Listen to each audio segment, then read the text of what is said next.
मंत्री संत्री जे कोणी आहेत त्या लोकांनी मात्र काही नाही केलं असं मी म्हणू शकते, 100% म्हणणार. कारण आम्ही पाहिलेले आहोत. आणि सुधाकर पांढरे हे सगळं करू नये म्हणून देखील आमच्यावर दबाव पुष्कळ प्रमाणात आला.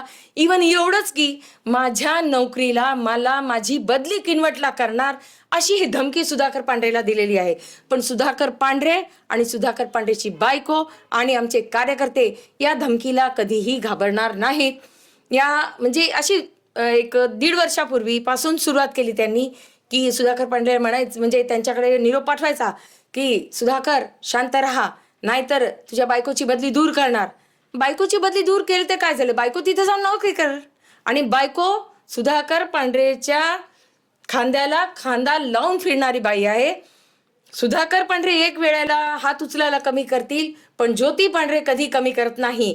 कारण मी अशा क्षेत्रातून आलेली आहे, हैदराबादमधून. आमच्या पंजांना आमच्या हातामध्ये चाकू राहत होता. आजही माझ्या पर्समध्ये तुम्ही पाहिलं तर आजही माझ्या पर्समध्ये कटार असते.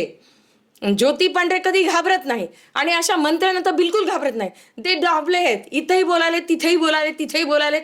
आज सगळे पक्ष एक झालेत आणि सुधाकर पांढरे येऊ नये. कारण सुधाकर पांढरे आला तर यांना पैसा खाता येत नाही.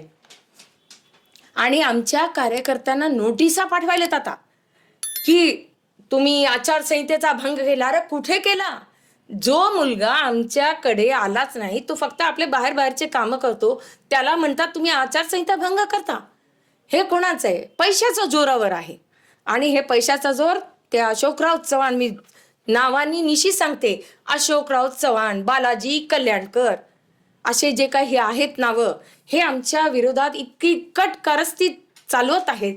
पण एवढं आहे की लोक सज्जन आहेत, लोक एज्युकेटेड आहेत.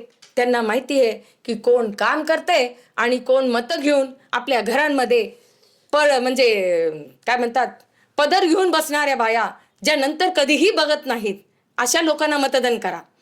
आता गेल्या वेळेस जिंकून आलेले एकही नगरसेवक आता आमच्या क्षेत्रातला नाही, प्रत्येक क्षेत्रामध्ये पुन्हा बघितला नाही. आणि ते स्पष्ट बोलतात की म्हणे आम्ही पैसे दिलोत तुम्हाला आणि मत घे, पैसे दिलेले आहेत म्हणजे आम्ही काम करणार नाही. असं नसते. जेव्हा तुम्ही नगरसेवक आहात तर नगरसेवकाची पूर्ण जिम्मेदारी तुम्ही पार पाडायला पाहिजे. हे मला माझ्या पतीने म्हणजे नवऱ्याने शिकवलेलं आहे आणि ही परंपरा मी पार पाडीन. आणि